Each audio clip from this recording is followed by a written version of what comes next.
কাশ্মীর। কাশ্মীরে তৈরি হয়েছে নতুন কিনাপ ব্রিজ, যেটা থেকে এখন কাশ্মীর যেতে খুবই অল্প সময় লাগবে।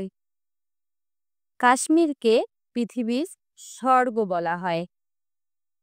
এর মনোরম প্রাকৃতিক দৃশ্য, উপত্যকা, পর্বত, হ্রদ এবং সবুজ প্রকৃতির জন্য এটি একটি সমৃদ্ধ ইতিহাস ও সংস্কৃতির আবাসস্থল, যেখানে বিভিন্ন ধর্ম ও সংস্কৃতির মিলন দেখা যায়, যা এটিকে একটি আকর্ষণীয় পর্যটন কেন্দ্র করে তুলেছে।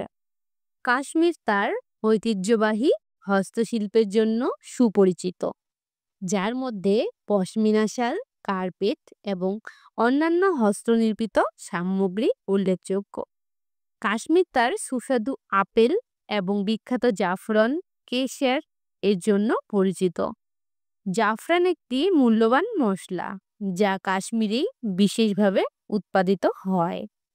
কাশ্মীরে বিভিন্ন ধরনের ফুলের বাগান রয়েছে, যা পর্যটকদের আকৃষ্ট করে। তার মধ্যে এশিয়ার সবথেকে বড় গার্ডেন টিউলিপ গার্ডেন, যেটা খুবই সুন্দর। এছাড়া কাশ্মীর অন্যান্য শীতকালীন খেলাধুলার জন্যও পরিচিত। কাশ্মীর তার বিশেষ খাবারের জন্য পরিচিত, যেমন রোগান জোশ, ইয়াকনি এবং কওয়া, যেটা চায়ের মতো পান করে। কাশ্মীর তার সৌন্দর্যের কারণে পৃথিবীর স্বর্গ হিসেবে পরিচিত। এটি শুধু একটি স্থান নয়, এটি একটি আবেগ যা ভ্রমণকারীদের মন জয় করে নেয়। কাশ্মীর একটি সমৃদ্ধ ইতিহাস এবং সংস্কৃতির আবাসস্থল। এখানে বিভিন্ন রাজবংশের শাসন ছিল এবং এর স্থাপত্য ও ঐতিহ্যে তার ছাপ দেখা যায়। কাশ্মীর একটি জনপ্রিয় পর্যটন কেন্দ্র। এখানে ডাল লেক, গুলমার্গ, পেহেলগ্রাম, শ্রীনগরের মতো স্থানগুলো ভ্রমণপিপাসুদের জন্য আকর্ষণীয়। জম্মু ও কাশ্মীর উপত্যকা, এই দুই অঞ্চল নিয়ে জম্মু ও কাশ্মীর কেন্দ্রশাসিত অঞ্চলটি গঠিত। শ্রীনগর এই অঞ্চলের গ্রীষ্মকালীন রাজধানী এবং জম্মু শীতকালীন রাজধানী।